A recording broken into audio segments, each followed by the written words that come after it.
నమస్తే, welcome to prime nine. Come to the point. ఈ రోజు మన కమ్ టు ద పాయింట్ కార్యక్రమంలో మనం మాట్లాడుకునే పాయింట్ ఏంటో తెలుసా? ఏరు దాటక ముందు ఓడ మల్లన్న, దాటేసిన తర్వాత బోడి మల్లన్న.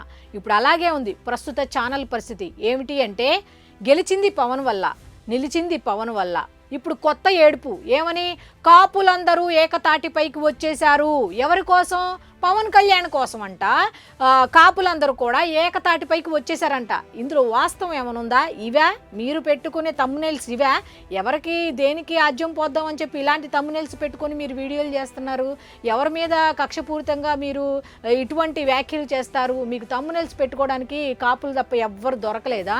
అంటే మీరు ఒకవేళ గనక వైసీపీ గనక 2024 ఎన్నికల్లో గెలిచి ఉంటే మీ ఛానల్స్ కానీ మీ పత్రికలు కానీ ఏమై ఉండేదో ఒకసారి ఆలోచించుకోండి. అంతేగాని కాపుల్ని పవన్ కళ్యాణ్ని విడదీసే ప్రయత్నాలు, అట్లా అని చెప్పి పవన్ కళ్యాణ్ మీద బురద జల్లే ప్రయత్నాలు, కాపుల్ని ఎంతసేపు అణగదొక్కే ప్రయత్నాలు చేస్తూ తమ్మునెల్స్ పెట్టకుండా ఉంటే బెటర్ అని ఈ సందర్భంగా చాలామంది కాపు సామాజిక వర్గానికి చెందిన నేతలందరూ కూడా మీకు విజ్ఞప్తి చేస్తున్నారు. ఆర్డర్ ఇట్లా విజ్ఞప్తి మాత్రమే చేస్తున్నారు. మీ దృష్టిలో ఏంటి అంటే కాపు, ఆ పేరులోనే ఉంది కదా, కాపు కాసేవాడు, కమ్మగా కాపు కాసేవాడు అనేది మీ హృదయాల్లో బాగా విచ్చలవిడిగా నాటుకుపోయినట్టుంది. దయచేసి అటువంటి వ్యాఖ్యలతో మీరు దయచేసి ఎలాంటి వీడియోలు చేయకుండా ఉంటే బెటర్ ఏమో. ఎందుకంటే మీరందరూ ఇప్పుడు స్వేచ్ఛా వాయువులు ఎందుకు పీల్చుకుంటున్నారు, ఎవరి దయ వల్ల పీల్చుకుంటున్నారు అనేది మైండ్లో గుర్తు పెట్టుకుంటే బాగుండు అన్న ఉద్దేశంతో ఈరోజు కమ్ టు ద పాయింట్ కార్యక్రమంలో ఈ పాయింట్ని నేను తీసుకోవటం జరిగింది. ఈ పాయింట్ చెప్పుకోవడానికి గల రకరకాల కారణాలు కూడా ఉన్నాయి. ఆ ఛానల్స్ పేరైతే నేను చెప్పను, కానీ వాళ్ళు ఏం చేశారో అనే దాని మీద ఖచ్చితంగా మనం మాట్లాడుకోవాల్సిన అవసరం ఉంది. కాబట్టి ఈ వీడియో తప్పకుండా చివరి వరకు చూడండి. మీ అభిప్రాయాన్ని కామెంట్ రూపంలో తప్పకుండా తెలియచేయాల్సిన అంశం ఇది. ఇది కాపులకు సంబంధించింది కాదు, ఇంకొకరికి సంబంధించింది కాదు. డిప్యూటీ సీఎం పవన్ కళ్యాణ్ గారికి సంబంధించిన పెద్ద ఇష్యూ ఇది. చాలా చిన్న ఇష్యూ కింద తమ్మునెల్స్ పెట్టి వదిలేస్తున్నారు కదా. ఇది చాలా పెద్ద టాపిక్. దాని గురించి అయితే ఈరోజు మనం ఖచ్చితంగా మాట్లాడుకుంటున్నాం. కాబట్టి మీ అభిప్రాయాన్ని తప్పకుండా కామెంట్ రూపంలో తెలియచేయండి. ఎందుకంటే మీ అభిప్రాయం అనేది నాకు చాలా చాలా ఇంపార్టెంట్. ఎందుకంటే ఇది చాలా సున్నితమైన అంశం. మరి ఇటువంటి అంశాలు నేను తీసుకొస్తున్నాను అంటే వాస్తవాలు లేకుండా అయితే నేను తీసుకురాను. కాకపోతే మీ అభిప్రాయాన్ని కామెంట్ రూపంలో, అమ్మ నువ్వు చెప్పింది రైట్, అమ్మ నువ్వు చెప్పింది రాంగ్, ఇలా కాదు ఇట్లా వెళ్ళు, ఇలా కాదు ఇలా చెయ్యి అన్న ఉద్దేశంతో మీ అభిప్రాయాన్ని కనుక నాకు తెలియచేస్తే నేను అదే విధంగా ప్రతిరోజు కూడా ఏదో ఒక పాయింట్, పనిచేసే వ్యక్తి గురించి చెప్పుకుంటున్నాం అంటున్నాను కదా. సో ఆ పని గురించి చెప్పుకుందాం, ఆయన మీద విమర్శలు చేస్తున్న వారి గురించి కూడా చెప్పుకోవాల్సిన అవసరం ఉంది. కాబట్టి ఈరోజు ఖచ్చితంగా మనం ఆ పాయింట్ గురించి మాట్లాడేసుకుందాం. ఇక పాయింట్లోకి వెళ్ళిపోదాం. యాజ్ యూజువల్గా గత వీడియో గురించి మాట్లాడుకుంటాం కదా ఎప్పుడు కూడా పాయింట్లోకి వెళ్లే ముందు. అలాగే నిన్న వీడియోకి సంబంధించి ఇద్దరు కామెంట్ పెట్టారు. ఏమని అంటే, ఏంటి ఎంత సోది చెప్పాలా, పాయింట్ చెప్పి వదిలేయచ్చు కదా అని చెప్పి.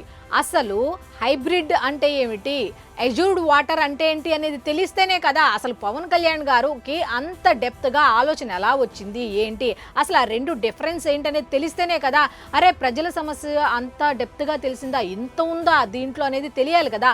ఆ ఉద్దేశంతో అదంతా వివరంగా ఇచ్చుకోవడం జరిగింది తప్ప నేను ప్రతి పాయింట్లో కూడా చాలా ఖచ్చితంగా చెప్పే పాయింట్ ఏమిటి అంటే, పని ఒకటే కాదు, ఆ పనికి గల కారణాలు, అసలు ఆ పని అంటే ఏంటి, ఆలోచన ఎక్కడి నుంచి వచ్చింది ఏంటి అనే దాని మీద క్షుణ్ణంగా మాట్లాడుకోవాల్సిన అవసరం ఉంది. కాబట్టి ప్రతిదీ కూడా పిన్ టు పిన్ చెప్తున్నా. అంతే తప్ప ఏదో మీకు బోర్ కొట్టించాలనో లేకపోతే లెంత్ పెంచాలనో కాదు. అసలు విషయం ఏంటి, ఆ విషయం అనుకున్న వాస్తవాలు ఏంటనే తెలుసుకోవాల్సిన అవసరం ఉంది. కాబట్టి నేను చెప్తున్నా.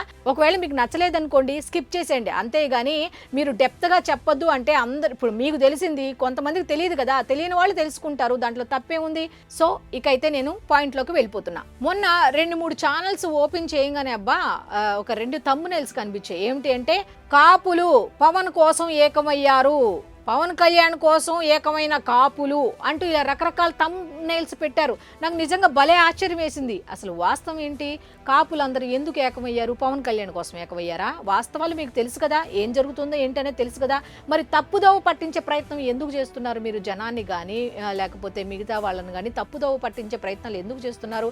ఇప్పుడు ఇదంతా దేని గురించి? మొన్న వైజాగ్లో కరణం ధర్మశ్రీ వాళ్ళ నివాసంలో అంబటి రాంబాబు, అలాగే గుడివాడ అమర్నాథ్, అలాగే కొంతమంది కాపు నేతలందరూ వెళ్ళి సమావేశమయ్యి ఆయన ఏదో పెద్ద స్వాతంత్ర సమరయోధుల్లాగా జైలుకి వెళ్ళి వచ్చిన వ్యక్తిలాగా ఆయన్ని పిలిచి ఆయన సన్మానించి ఆయన వెనక అది ఆయన జైలుకు వెళ్ళటం, లేకపోతే ఆయన ఇంటి మీద దాడి చేయడం, లేకపోతే ఆయన మీద దాడి చేయడం, ఇదంతా కూడా నారా లోకేష్ మొత్తం పైనుంచి అబ్జర్వ్ చేస్తూ మొత్తం మానిటరింగ్ చేస్తూ ఇదంతా చేస్తున్నారని చెప్పి ఆయన ఆవేదన ఏదో ఆయన చెప్పుకొని ఆ కాపులు వాళ్ళందరినీ పిలిచి సమావేశం ఏర్పాటు చేసుకుని ఆయన ఏదో మాట్లాడితే ఇది ఎలా మారుస్తారు మీరు? పవన్ కళ్యాణ్ కోసం కాపులు ఏకమయ్యారా? కాపులందరూ మా దగ్గరికి రండి అని ఏకతాటిపైకి రావాల్సిన అవసరం ఉందని వాళ్ళు చెప్తున్నారు. వాళ్ళు దేనికి చెప్తున్నారు మీకు తెలీదా వాస్తవం? కాపులందరూ ఏకతాటిపైకి రండి దేనికి? పవన్ కళ్యాణ్ని గెలిపించడానికి కాదు, పవన్ కళ్యాణ్ని ఓడించడానికి, పవన్ కళ్యాణ్కి ఎదురు దెబ్బ తీయటానికి. ఎందుకంటే పని చేసుకుంటూ వెళ్తున్నాడు, ఏమీ దొరకట్లా, ఏదో ఒక విధంగా దెబ్బ కొట్టాలి అని ఎప్పుడో 2029 కోసం ఇప్పుడు నుంచే పావులు కదుపుతూ ఏ రకంగా కొట్టాలి, కాపుల్ని ముఖ్యంగా ఈ కాపుల్ని పవన్ కళ్యాణ్ దగ్గర నుంచి దూరంగా ఎలా చెయ్యాలి. ఆల్రెడీ పాపం కాపులందరూ అమాయకులు, పాపం వాళ్ళకి ఏం తెలియదు. నిజంగా చెప్పాలంటే కాపులకు ఎంత మంచి వాళ్ళంటే పొగిడితే చాలు పని చేసుకుంటూ వెళ్ళిపోతారు. వాళ్ళ కష్టాన్ని కూడా లెక్క చేయకుండా పని చేసుకుంటూ వెళ్ళిపోతారని చాలామంది చెప్తున్న మాట. ఎందుకంటే ఆ పేర్లోనే ఉంది. అయితే మీకు ఎంతసేపు కమ్మగా ఉండి కాపు కాసే వాళ్ళలాగే ఉండాలన్న ఉద్దేశమో ఏమో నాకైతే తెలియదు. కానీ ఆ ఉద్దేశంతోనే ఇటువంటి రెచ్చగొట్టే వ్యాఖ్యలు చేస్తున్నారా? అసలు గెలిచింది ఎవరి వల్ల, నిలబడింది ఎవరి వల్ల? పవన్ కళ్యాణ్ గారి వల్లే కదా. పవన్ ఏ కులం ఏ మతం అనేది చూడరు కదా. ఒక్కడిని మిగతా అన్ని కులాలకి ఎలా ఆపాదిస్తారు? నేను ఒక్కడిని, నేను ఒక మతానికి చెందిన వాడిని కాదు, నేను ఒక మతానికి చెందిన వాడిని కాదు, నేను అందరి వాడిని అని ఆయన చెప్తుంటే మీరు ఒకే దానికి ఎలా ఆపాదిస్తారు? కాపులు ఎందుకు ఏకతాటిపైకి వచ్చారు అంటే పవన్ కళ్యాణ్ని ఎలా ఎదుర్కోవాలి అన్న ఉద్దేశంతో పవన్ కళ్యాణ్కి ఎవరైతే ఎగైనెస్ట్గా ఉన్నారో ఆ కాపులందరూ ఏకతాటిపైకి రండి, మా వైపు తిరగండి, మా వైపుకు రండి అని పిలుపునివ్వటానికి అన్న విషయం మీకు వాస్తవాలు తెలీదా?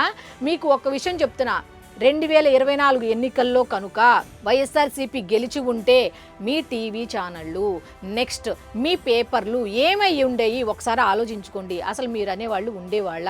పవన్ కళ్యాణ్ దయ వల్ల ఇప్పుడు మీరు స్వేచ్ఛావాయువులు పీల్చుకుంటూ ఈ పవన్ కళ్యాణ్కి సంబంధించిన అరవ శ్రీధర్కి సంబంధించిన ఒక ఇష్యూ బయటకు రాగానే వైఎస్ఆర్సీపీ వాళ్ళు ఒక పక్కన ప్రోపకొండ చేస్తుంటే వాళ్ళకన్నా ఎక్కువగా చేశారు. మీరు అందరూ ఎక్కువగా చేశారు. జనసేనకు సంబంధించిన నాయకుడి మీద ఇంకా ఎందుకని యాక్షన్ తీసుకోలేదు, ఆ కోణాలు ఉన్నాయా ఈ కోణాలు ఉన్నాయా అని రకరకాలుగా డిబేట్లు నిర్వహించి మరీ మాట్లాడారు.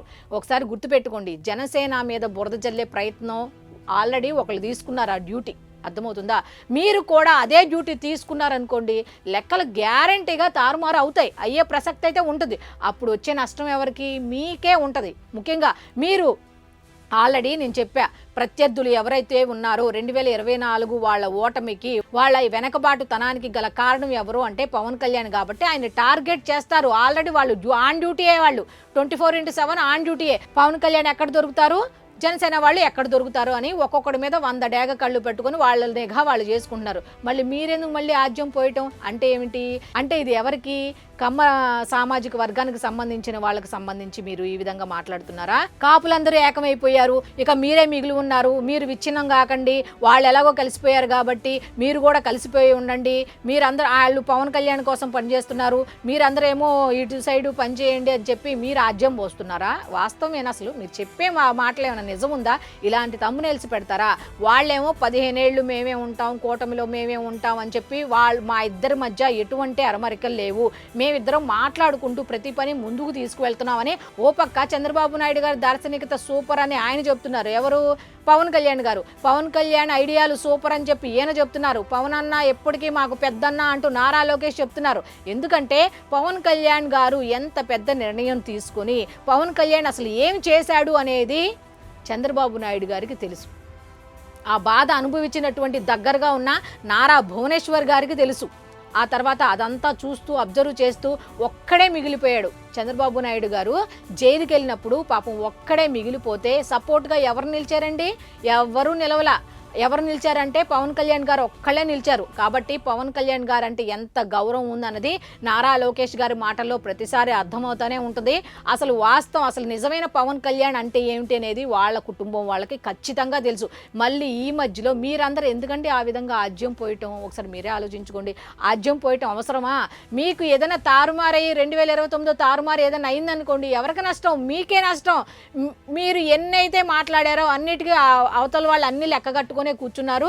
డిజిటల్ బుక్ అని చెప్పి వాళ్ళు రాసి పెట్టుకుంటూనే ఉన్నారు. సో మీరు ఇటువంటి ప్రయత్నం చేయొద్దు, కలిపే ప్రయత్నం చేయండి అందరినీ. అంతే. ఎందుకంటే మీడియా అంటే ఏంటి, ఒక్కవైపే ఉండకుండా అందరినీ కులాలకి మతాలకి అతీతంగా అందరినీ కలుపుకుంటూ వెళ్ళాలి. అంతేగాని కాపు కార్డు మీరే వాడితే ఇంకా అవతలోళ్ళు వాడుకోరా?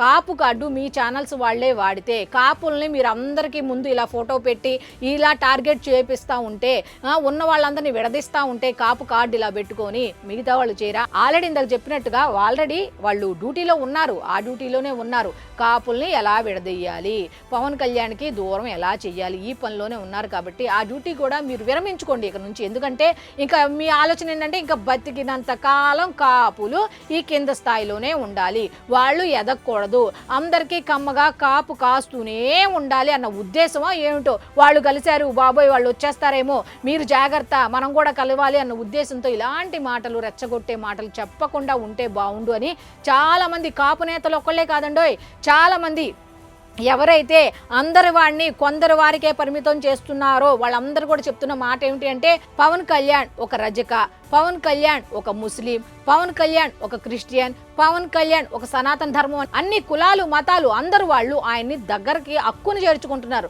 మరి మీలాంటి వాళ్ళు ఎందుకు ఆయన్ని ఒక్క కులాన్ని కార్డు పెట్టి దానికే పరిమితం చేస్తూ మీ రాజకీయ అవసరాల కోసం, మీ వ్యూస్ కోసం అలా కాపుల్ని ఎందుకు వాడుకుంటున్నారు అనేది ఎవ్వరికి అంతు పట్టని ప్రశ్న. దయచేసి విచ్ఛిన్నం చేసే ప్రయత్నాలు మీరు చేయొద్దు. నేను 100 సార్లు చెప్తున్నా, ఆల్రెడీ ఆ డ్యూటీలో వేరే వాళ్ళు ఉన్నారు కాబట్టి మీరు కలిపే ప్రయత్నం చేయండి. ఎందుకంటే నష్టం వస్తే మీకే వస్తుంది. ఫస్ట్ నష్టం 2029లో నష్టం వచ్చిందనుకో, ఆ ఫస్ట్ నష్టం వచ్చేది మీకే. కాబట్టి అలాంటి ప్రయత్నాలు ఆపేసి కాపు కార్డు దయచేసి మీరు వాడొద్దు. మిగతా వాళ్ళు వాడుకుంటే వాడుకుంటారేమో కానీ వాడొద్దు అనేది చాలామంది విశ్లేషకులు సైతం చెప్తున్న మాట. అరే గతంలో కాపులు గుర్తుకు రాని ఈ మీడియా ఛానళ్ళ వాళ్ళకు కూడా ప్రతిదానికి కాపు కాపు కాపు అని మాట్లాడతారు ఏంటి అని చాలామంది చెప్పుకుంటున్న మాట. కాబట్టి దయచేసి టీవీ ఛానల్ అని ఎందుకు చెప్తున్నాను అంటే, ఒకసారి పెట్టిన వాళ్ళందరికీ తెలుసు అలాంటి థంబ్నెయిల్స్ అసలు అలా ఎలా పెట్టి కాపుల్ని కించపరుస్తారు అని చాలామంది చెప్పుకుంటున్న మాట. సో కాపులైతే కలిసే ఉన్నారు, పవన్ కళ్యాణ్ గారు వెంటే ఉన్నారు. ఎవరైతే రంగా గారిని తమ హృదయంలో భద్రపరుచుకున్నారో వాళ్ళందరూ కూడా పవన్ కళ్యాణ్లో రంగా గారిని చూసుకుంటున్నారు అనేది వాస్తవం అని చాలామంది చెప్తున్న మాట.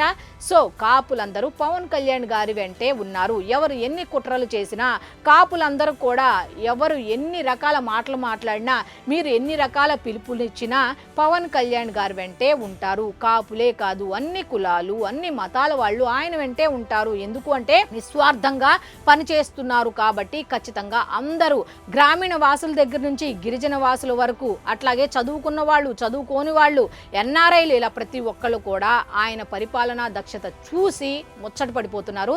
సో కుట్రలు ఆపేసి ఎవరి పని వాళ్ళు చేసుకుంటే బెటర్ అని ఈరోజు కమ్ టు ద పాయింట్ కార్యక్రమంలో కొంతమంది అభిప్రాయం తీసుకొని మాత్రం ఈ వీడియో చేయడం జరిగింది.